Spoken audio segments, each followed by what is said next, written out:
حکیم الامت حضرت تھانوی رحمۃ اللہ علیہ نے آسانی کے لیے کتاب لکھی ہے جس کا نام ہے بہشتی زیور۔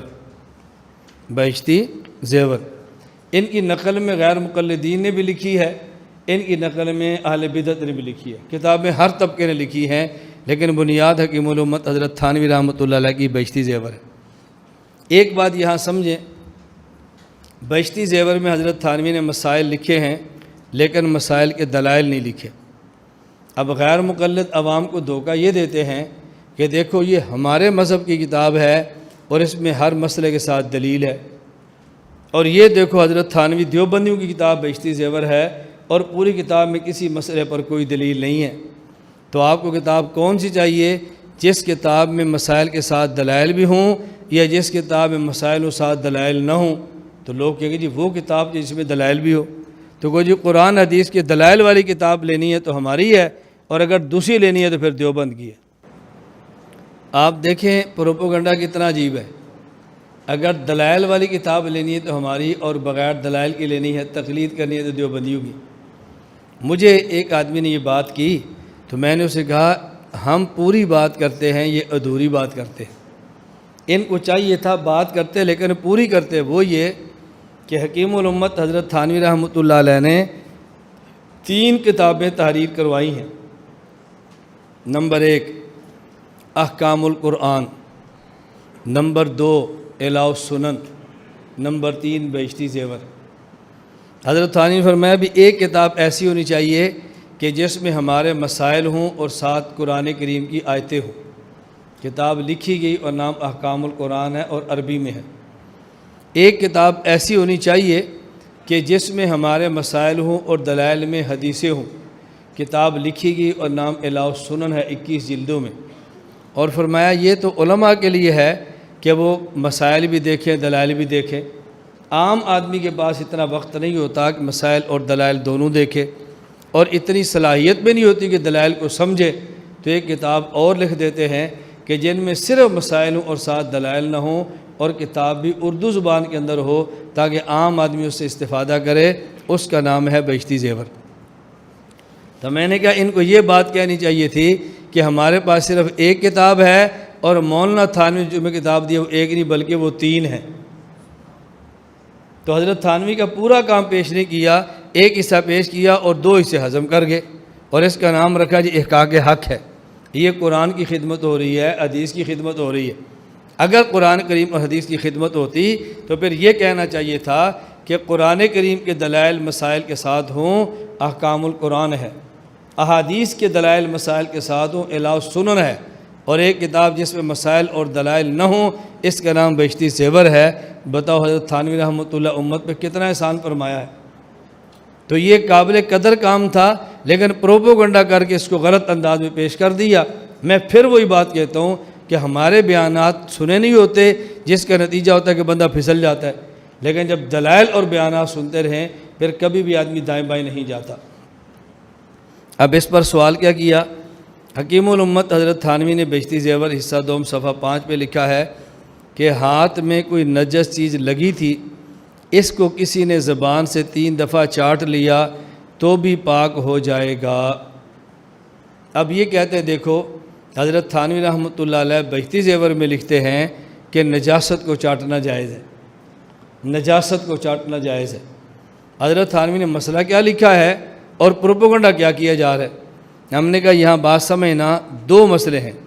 ایک مسئلہ یہ ہے اگر ہاتھ پر نجاست لگ جائے اور جس انگلی پہ نجاست لگی ہے اس کو زبان سے 3 مرتبہ چاٹ لیا جائے، انگلی پاک ہوگی یا انگلی پاک نہیں ہوگی؟ ایک مسئلہ۔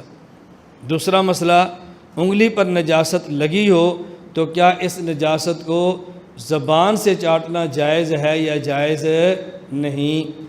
اس کو پاک زبان سے کرنا چاہیے تھوک سے یا اس کو پاک پانی سے کرنا چاہیے؟ یہ مسئلہ الگ ہے۔ اب غیر مقلدین جس مسئلے کی مخالفت کرتے ہیں تو ہمارا سوال یہ ہے کہ یہاں 2 مسئلے ہیں، تمہیں کون سے مسئلے سے اختلاف ہے؟ اگر تمہیں اس مسئلے سے اختلاف ہے اس عبارت کے اس حصے سے کہ اگر ہاتھ پہ نجاست لگی ہو اور 3 دفعہ چاٹیں تو ہاتھ پاک ہو جاتا ہے، اگر تم یہ مسئلہ نہیں مانتے، اس مسئلے میں ہمارے پاس دلائل موجود ہیں۔ صحیح بخاری حضرت امام بخاری باب قائم کرتے ہیں، بابن حل تصلی المرأۃ فی ثوب حاضت فی، کہ عورت کو اگر ماہواری کا جس کپڑے میں خون آیا کیا اسی کپڑے میں نماز پڑھ سکتی ہے کہ نہیں؟ اور دلیل پیش کی ہے، امی عائشہ رضی اللہ تعالیٰ نے فرماتی ما کان لاحدانا الا ثوب واحد، ہمارے پاس ایک کپڑا ہوتا تھا، مدینہ منورہ میں صحابیات کے پاس ایک کپڑا ہوتا تھا، تحیض فیہ، اسی میں ان کا ماہواری کا خون آتا، فاذا اصابہ شیء من دم، جب ان کے کپڑے کو ماہواری کا خون لگ جاتا، قالت بریقہا فمسعتہ بظفرہا، تو وہ اپنے تھوک سے اس کپڑے کو صاف کرتی اور خون سے کھرچ دیتی اور اسی کپڑے کے اندر نماز پڑھ لیتی۔ تو یہاں دیکھو مسئلہ کیا تھا، ایک ہے تھوک جو منہ کے اندر ہے یوں صاف کرنا، اور ایک ہے تھوکنا اور تھوک کر صاف کرنا۔ تھوک سے صاف تو کیا جا رہا ہے نا۔ نمبر 2 حوالہ دیکھیں، مصنف ابن ابی شیبہ، یہ حضرت امام بخاری ابو بکر ابن ابی شیبہ کے، امام بخاری کے استاذ ابو بکر ابن ابی شیبہ کی کتاب ہے، باب فی الرجل یری فی ثوبہ الدم فیغسلہ، اگر کوئی بندہ اپنے کپڑے پر خون دیکھے اور اس خون کو دھو لے تو اس کا حکم کیا ہے؟ فرماتے ہیں سعید بن جبیر کہتے ہیں ان کان بعض امہات المؤمنین لتقرص الدم من ثوبها بریقها، امہات المؤمنین رضی اللہ تعالی عنہن میں سے بعض وہ تھیں کہ جو خون کو اپنے منہ کے تھوک سے صاف کیا کرتی تھی اور کپڑے کو پاک فرما لیا کرتی تھی۔ نمبر 3 مصنف ابن ابی شیبہ کے اندر دوسرا والا، حضرت حسن بن علی رضی اللہ تعالیٰ عنہ رآفی قمیص ہی، ان نے اپنی قمیص کے اندر خون دیکھا، رآفی قمیص دمن فبزق فیہ ثم دلکہ، ان نے وہاں پر اپنے خون جو قمیص میں دیکھا پہلے تھوک دیا پھر اس کو رگڑ دیا۔ حسن بصری نے اپنی قمیص کے خون کو اپنے تھوک سے صاف کیا ہے۔ اسی طرح کے حوالے اور بھی موجود ہیں جو آپ کے پاس درج ہیں۔ ایک مسئلہ یہ ہے، اگر نجاست انگلی پہ لگی ہو اس کو پانی سے دھونا چاہیے، لیکن کوئی بندہ پانی سے دھونے کی بجائے 3 مرتبہ چاٹے، انگلی پاک ہوگی یا نہیں ہوگی؟